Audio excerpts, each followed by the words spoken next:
great, thanks. Let me move this just so I can see anyone. Well, welcome folks.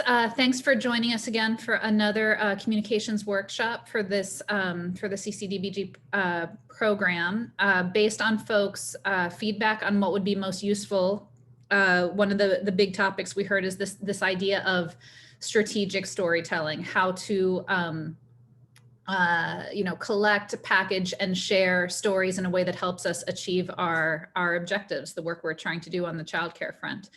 On this next slide, we only have an hour together, and we could talk days about the what's and the hows of storytelling. But so in the next hour, what we're going to cover is just a real. Let me move this a little so we can see. Quick and dirty.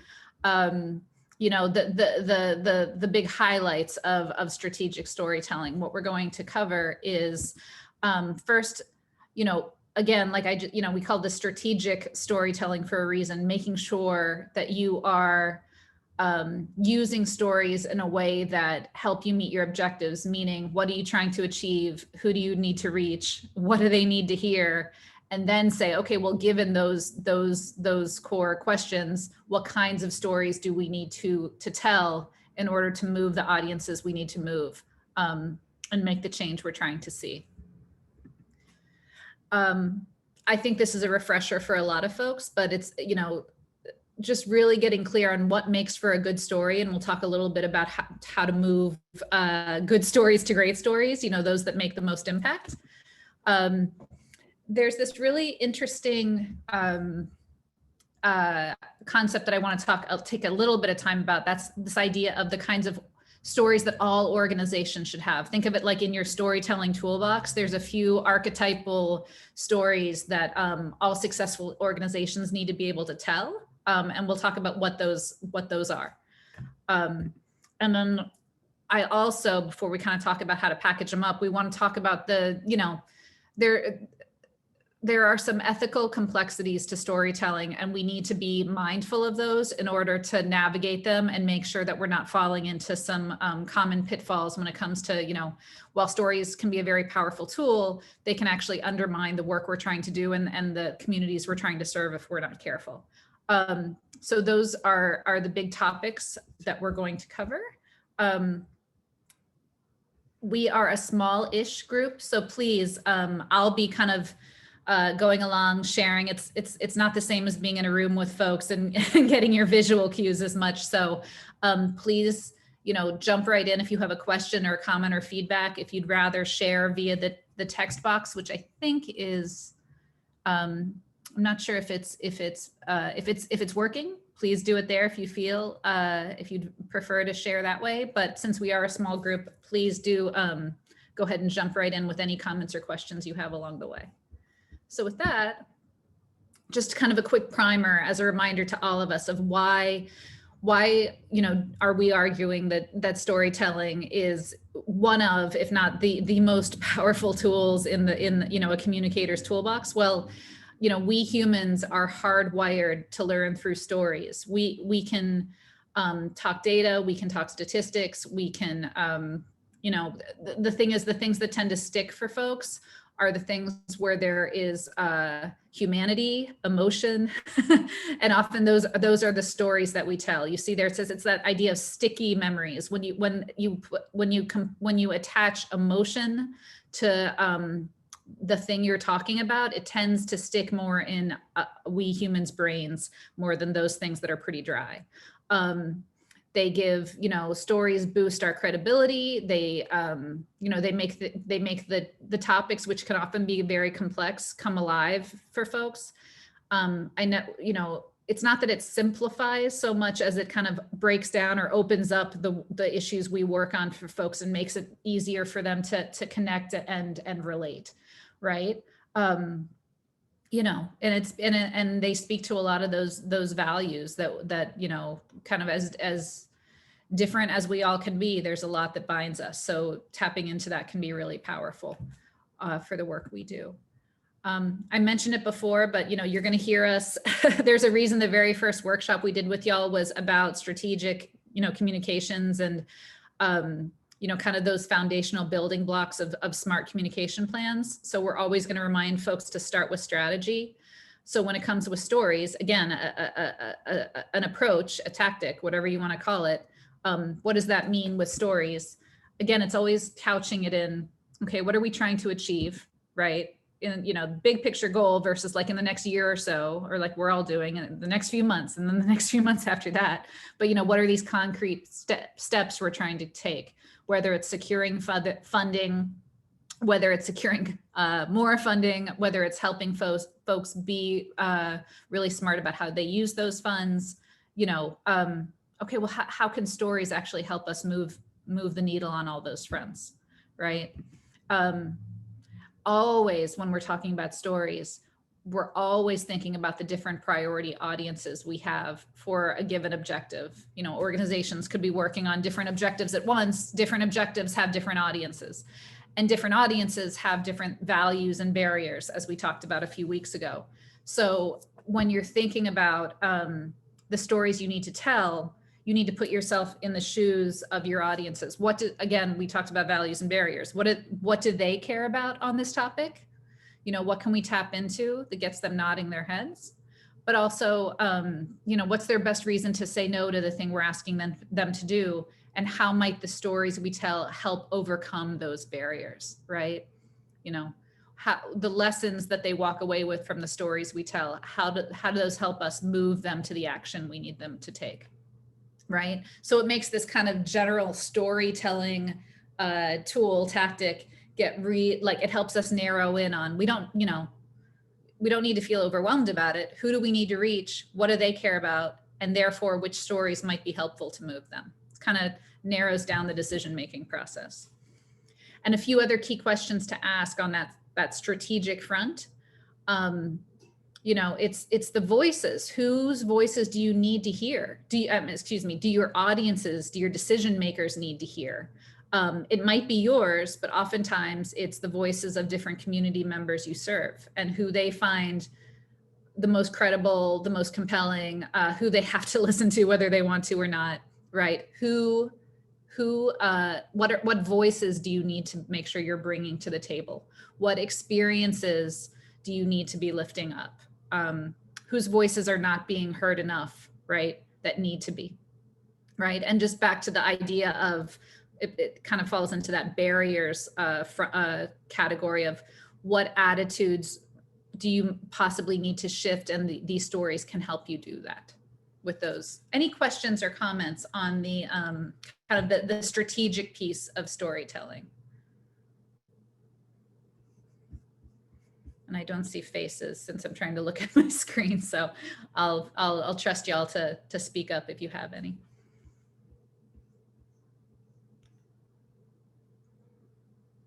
Okay.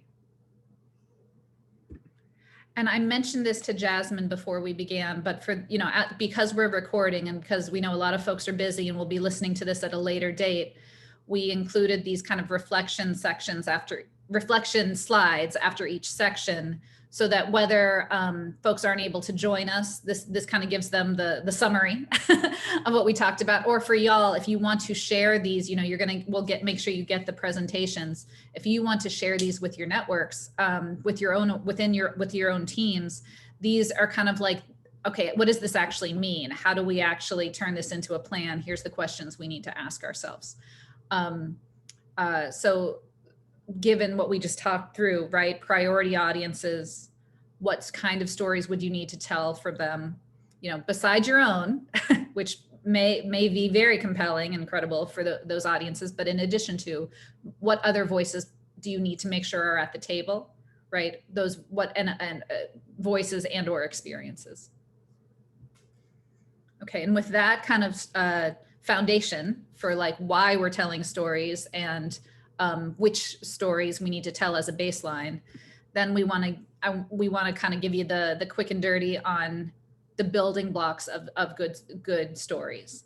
So if anybody has ever taken a creative writing class, this'll or acting, maybe, I don't know, theater, this will feel like a refresher. But just as a reminder, the same things go for the stories we advocacy organizations tell. you absolutely must have character, conflict, and resolution. You know, we need to follow a person, a protagonist. Ideally, that's an individual, a real person with a name, you know, that comes to life for us. Someone who's, you know, we see like, you know, the experience through their eyes. We'll talk about that can be an organization too, if done right, and that happens a lot in the advocacy world. But ideally, you know, we want to infuse this with humanity. So the more we can use actual people, the better. So we need a character. We need characters, one protagonist in particular. We need conflict, like what happened, right? Too often when organizations try to tell stories, it's here was the, you know, here's what we did and here was the outcome. I mean, it's good to know, but it's pretty dry. You know, the reason we all love reading our favorite books, watching our favorite movies is because we are on the edge of our seat. We must know what happened next. We have somebody that we're watching and challenges, you know, the hurdles keep getting in their way on what they're trying to get to. And then what happened? And then what happened? That is where you get engagement from folks. So making sure, you know, that you paint a clear picture of the challenge at hand that we are, you know, that the person, the organization needs to overcome, and what that urgency is. And of course, the so what, the resolution. You know, we're going to talk a bit about organizational story archetypes. You know, there's only very one specific kind of story that can really have a cliffhanger, and that is like, here's where we are, and now we need your help to where we're going. But generally, when you're telling most of these stories, we need to hear, and what happened, you know, what's coming next. So character, conflict, resolution.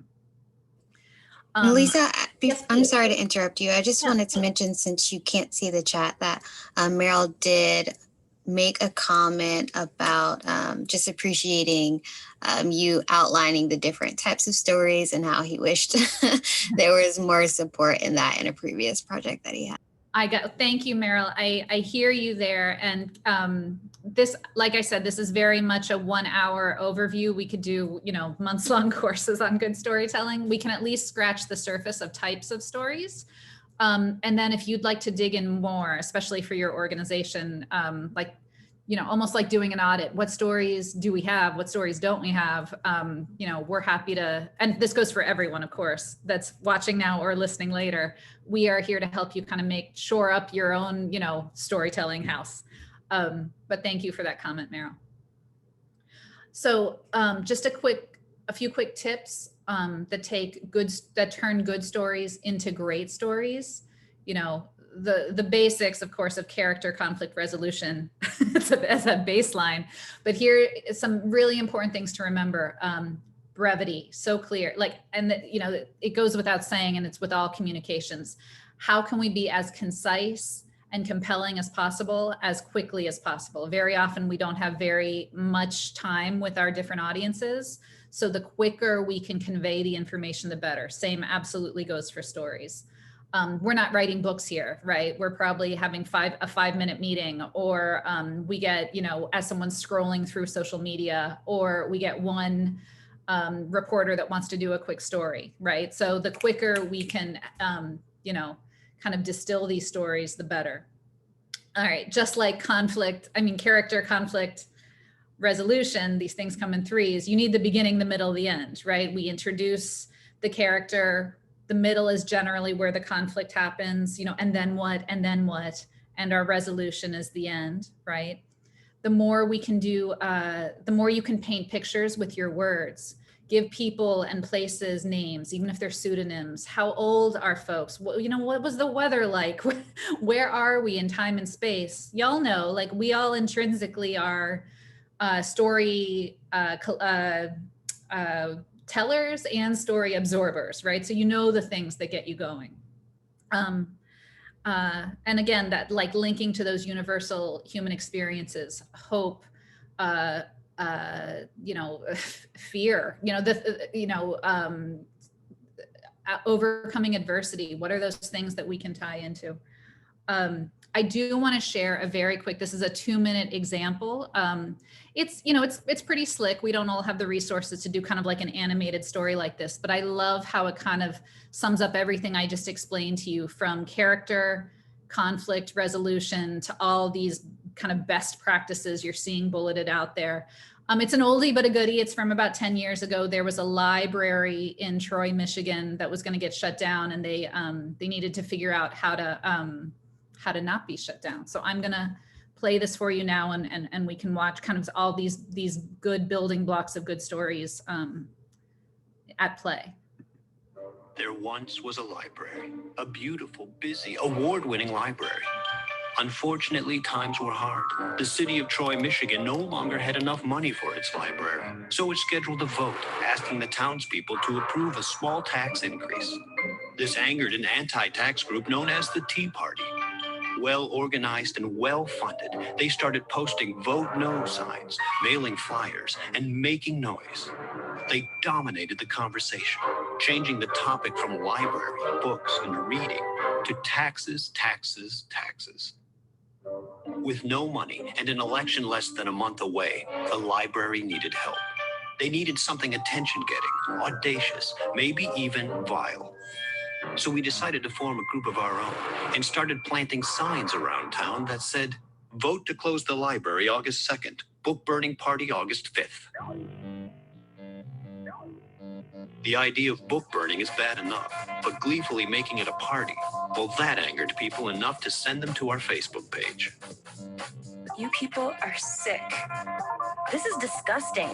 Reject the wackos. Vote yes. But we didn't stop there. We created videos. Imagine this times 200,000. How cool is that? Posted on Twitter. The Troy Library might be short on money, but it has books to burn. Created items for sale.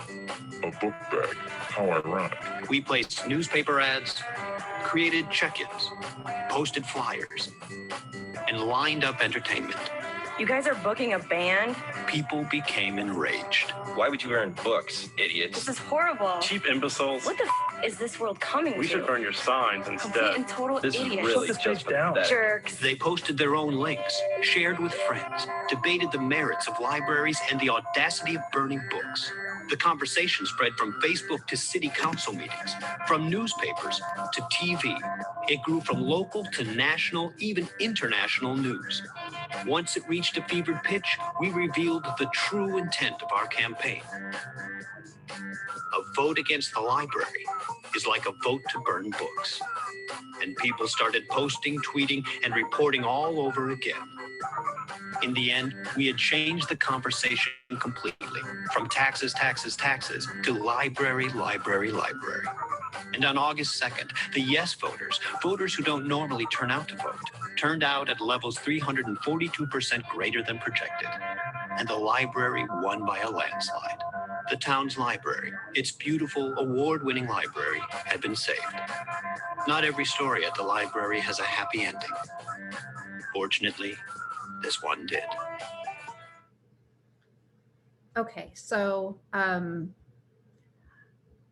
I realized that is very slick, and it was very cool that they had some kind of fancy firm to, create the animated visual of it. But I think a great example of, it was a campaign, but they told the story of the campaign in a great storytelling format. We had, again, this was one of those interesting examples of the character was the library, more so than an individual or person, right? But we heard the challenge, we saw what was happening, and then what happened, and then what happened. We got a resolution.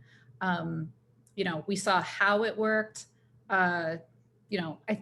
I think a lot of the tools we're talking about were in play in that storytelling example. Any reactions or comments to that?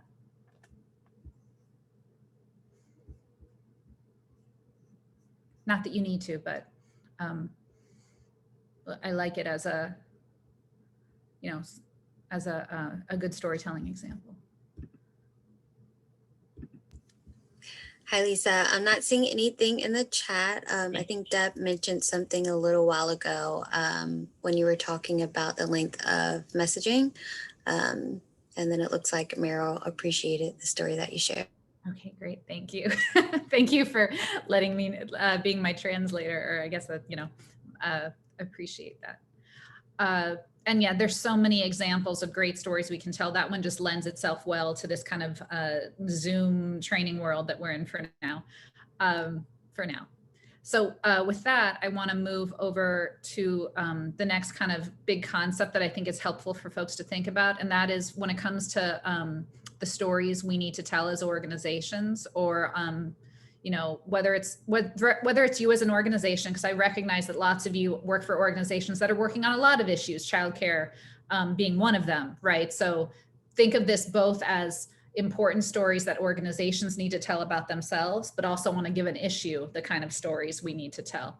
And you're seeing there the Jungian personality archetypes, which, if folks are interested, I do a lot of brand strategy for organizations, and the same stuff that works for for people, personality stuff is very much applicable to organizational identity, but it translates to stories as well. So just a quick primer on what we're talking about when we talk about story archetypes.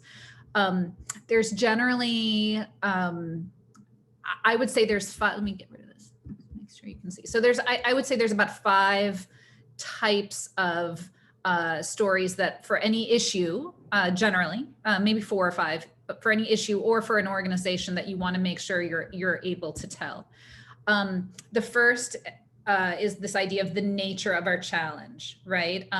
What are we up against? This is where you get a chance as an organization, as a campaign, as a collaborative, right, to kind of infuse it with your personality, your approach, what we're doing here. The rebel, the caregiver, the mentor, those are a lot of those archetypes of personality and organization. So you can, that helps you with more of the flavor versus the what. But this is where you say, here is what we're up against. Here, this is really helpful for audiences that are new to the issue, where you need to help them understand what's at stake and the urgency and what we're trying to do. This is the one where I was talking before about that kind of cliffhanger, like, here's where we are, here's why we need you. But these can also be very helpful stories to tell for folks as a reminder, as a refresher. Remember, best practices of communications is repetition and consistency. So reminding folks why we do what we do, right? This creation story, again, probably a little more applicable to organizations versus a campaign or an issue, but this idea of how did we get started? If the nature of our challenge is about the issue itself, the creation story, as it sounds like, is more about, it's more internal, right? Like why are we needed in this world, right? Like, how did we get started? Why are we here to do what we're here to do? Emblematic success stories. These are really important, especially because we want to show folks, be part of a winning team. Like we do good work, we do important work. We've won before, we are going to win again. So making sure, I would argue, I think it's pretty obvious, but the Troy Library video I just showed you is, it could be seen as that, emblematic success. There was a time when, once upon a time, this thing happened. Here's what a challenge it was. And here's how, a win is, is kind of a simple way to say it, but like, here's how we were successful, right? And on behalf of whom, and what did that look like? I would say that, the last year, there's been a lot of amazing success, a lot of examples, both at the state and national level of successes that y'all, particularly when we're talking about childcare work and funding and support, it's ongoing and evolving, but keep in mind what are examples of those successes you could articulate and convey, and to which audiences to help you keep moving the ball forward. This one might be an optional, but given the work that we all do, collaborating with each other, just like the CCDBG work, the partnership work you do on the ground at the state level, at the national level, these kind of the differences, we are greater, what's the word? We're greater, the whole is greater than the sum of the you know what I'm trying to say. It's like those kind of stories that show more powerful together, more effective together. Here's what it looks like when we work together. Can be especially effective when you're trying to engage others, right? Others in the work, because very little of this work can we go alone. So those can be very, very effective. And then, you know, one of the must-haves, the very positive and inspirational stories are, you know, what is the change we're trying to achieve in the world? What kind of future are we building? How do you tell a story around what that looks like and what the possibilities are? Again, we could do a whole day just talking through the archetypes and which audiences different types are most suited for, and different objectives you have that these fit under. But this is a good cheat sheet that you want to make sure you have at the ready. Any questions on these types of the story archetypes, you know, that organizations need to have?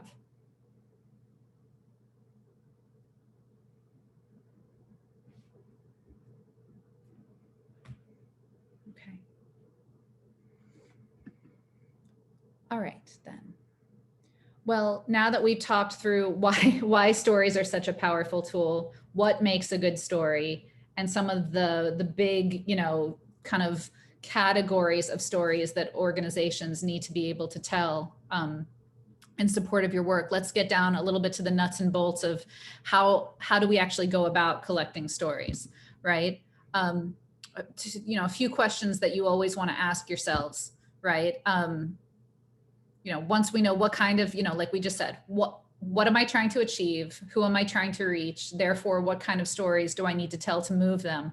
Okay, well, given that, are we in the best position to go collect those stories from, again, remember, like those messengers that we said that we need to, those voices, experiences that we need to lift up.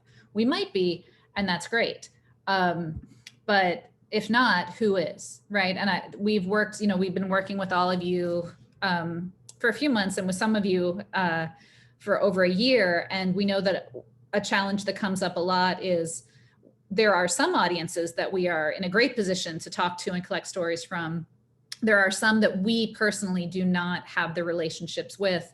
And when that is the case, it's who do we know? What kind of quote unquote gatekeeper organizations, peer groups, you know, others that, you know, who does, and how can we partner with them in a real authentic way? We'll talk about that in a minute, to help collect those stories, right? And then once you figured out, like, is it you, who is collecting the stories, you know, who is in the best position to get them? How do we actually go about kind of putting the call out, right? Is it on our website? And you'll see, like, I could show you so many examples of folks and how they're doing that. And I'm sure you've seen them. Is it via social media, where that's kind of the call to action on your, you know, asking people to share their stories? Is it really more of a ground game, like person to person at the, you know, I know the world's been virtual for a while, but we are getting more and more back to, you know, gatherings where like the face-to-face ask can be very effective and a very, you know, one-to-many way to collect a lot of stories at once, right? I'm sure we could all brainstorm lots of ways we have done or have seen folks going about the business of trying to collect these stories we need to share. And speaking of that, I do want to take an important pause here to talk through the ethics of story collecting. So the challenge here is, and I was just talking to a group of community organizers this morning about it. It is because storytelling is such a powerful tool and folks have really embraced that, that is a very good thing. And yet, if folks are not careful, you can end up kind of being kind of cavalier with the stories you're using and see it as a very transactional, get stories from someone to use for our aims versus respecting the person's individuality, agency in the process. So things we want to be really careful of, again, is this idea of, I need to get stories in order to move a decision maker, right? Well, that's a real person behind that story who might have real vulnerabilities with sharing that. possibly is already part of, a member of an oppressed group that is already feeling exploited, right? So we need to be very sensitive to the way we go about reaching out to folks, and trying to use those stories, right? Again, that can manifest as exploitation. That can also manifest as appropriation. Well, thank you very much for letting me take your story and use it for my own aims, and kind of taking your agency completely out of it. And again, at worst, sometimes if we're not doing this in a very thoughtful way, we can end up reinforcing some of the very challenges or barriers that we're trying to overcome, right? So what do we do? Given those challenges, the most important thing, right, is to make sure that the process of story collecting is not transactional, that it is built on, it is an outgrowth of authentic relationships, where we are making sure that we appreciate where folks are coming from and that they have maximum agency in sharing that story. I'll talk about that in a minute, but also it's important whenever possible to make sure we are, kind of, if there are barriers folks have, like, think to ourselves, what stories can we tell that actually subvert dominant paradigms? Like, how can we make folks say, oh, well, that's not how I saw something. Through this story, it is helping me see it from a different point of view, right? And then this is an incredibly important one, that tool that you can make sure you have to make sure you're not kind of being kind of cavalier or, like we said, exploitative when it comes to story collection and sharing. And that's practicing informed consent. And that very simply means making sure when you're talking, whether it's you or the partners you work with that are doing the collecting, right? And this does not have to be an onerous process. This can be a conversational thing. It can also be an actual form, like consent form for sharing stories. And Beth and I have created one for a lot of our clients, and we will make sure Jasmine shares that along with this presentation. But it's everything from making sure folks understand, may we use your story? May we use your name? How long would you be comfortable with us using this story? Like, does it have an expiration date, right? Like, when you would rather this story not be out in the public for us to be using it in our various communications anymore? Are there certain channels where you're comfortable with this and certain channels where you might not be, right? Again, a person's story is part of them. So once they share it with us, it doesn't make it ours, right? We are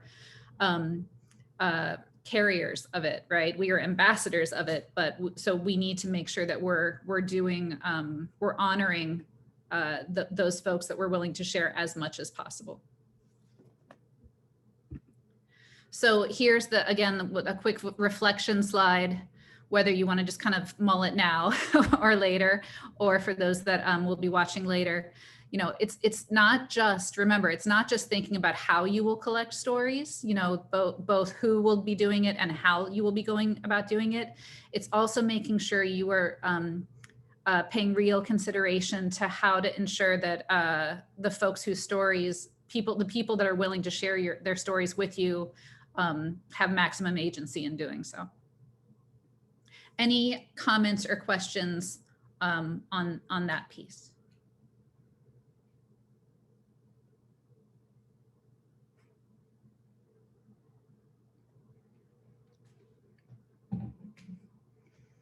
Okay, I'll assume none, Jasmine, and I will, okay, go ahead, yes. Certainly, I've seen times where collecting stories from undocumented communities, the sort of wondering about, okay, so how far, how would we use this? How do we make sure this doesn't get our storyteller in trouble? Exactly, thank you. That's a great example of where you want to be very transparent with folks about, are you comfortable with a name? Would you prefer a pseudonym? In what ways, are you comfortable? Like, it's being very, sensitive recognizing where folks are coming from, right? That's been, and I've worked a lot with undocumented communities on a variety of fronts. And that's one of the, it's like, we need to be able to tell stories, folk stories, in order to engage folks, in order to move folks. But we don't, again, to that point of, we don't want to undermine the very work we're trying to do in sharing those stories. So thank you, Meryl. Any other comments or questions?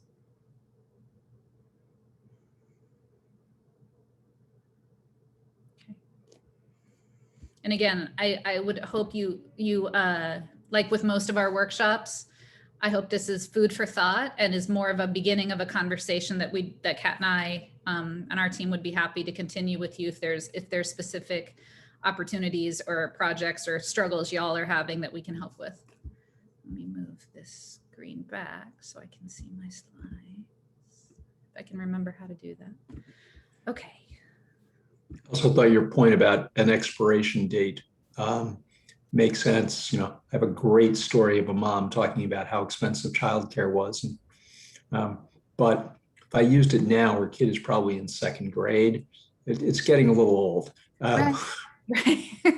Right. That's funny you say that. Like the expiration date is a good gut check on our own self, just like making sure that we're the stories we're telling are relevant to the times, but also checking back with our, to the extent we are able to, and that's why it's kind of important at the time of collection, if possible, to say, well, you know, do you mind if we use this for the next year or so? We've got, you know, can we, you know, when we have, for some of these folks where we're collecting stories from, we have good personal relationships. So, you know, we can check in at a later date, but if that's not so much the case, ideally we're kind of asking them, or at least checking in with ourselves at the outset.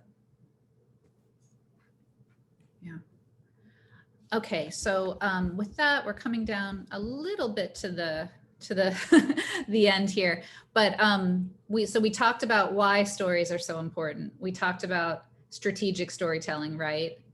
Goals, making sure they match our objectives, that they are compelling for the audiences we need to reach.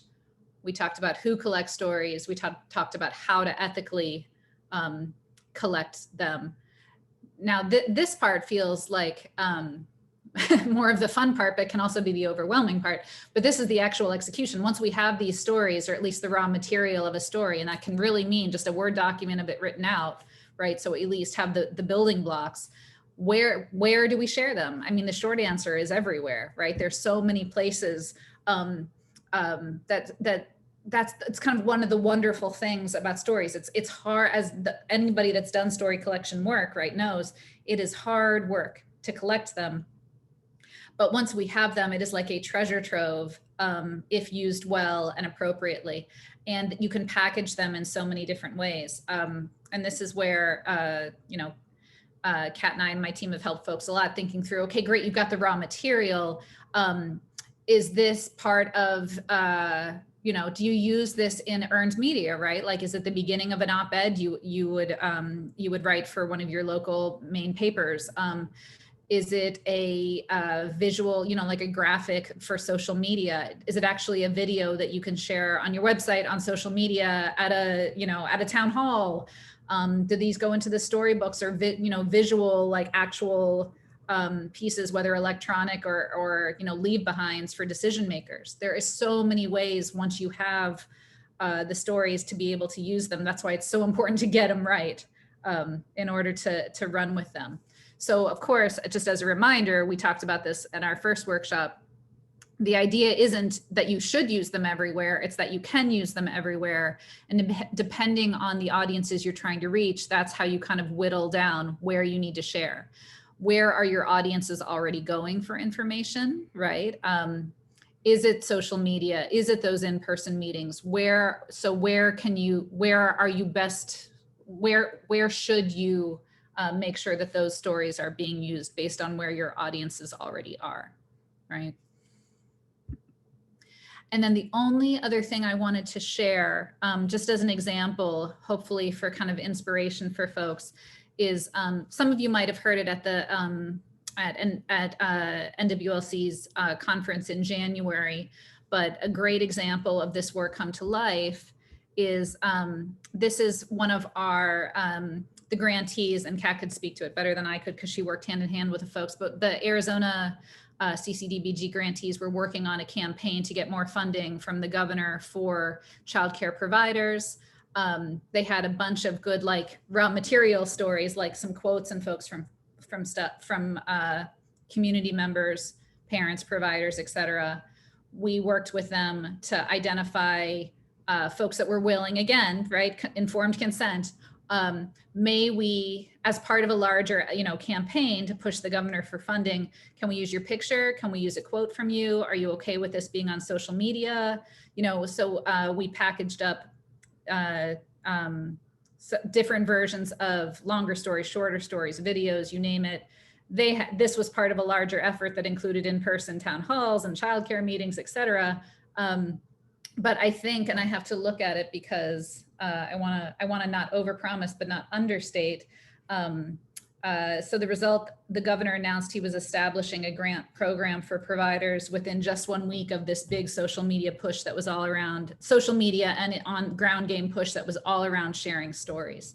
So as just a great example of the concepts we're talking about come to life for the issue that we're all working on together. That I think is just really inspiring. And with that, let's see, we're a little early. Any final comments or questions before I give you all 15 minutes of your day back?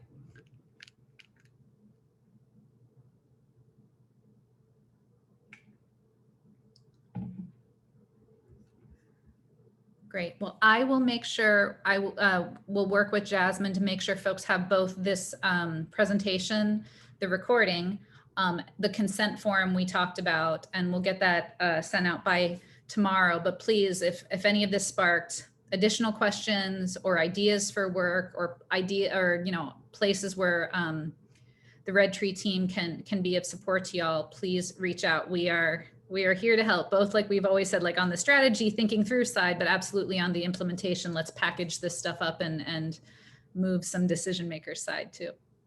So with that, Jasmine, I'm gonna go ahead and let you end our call.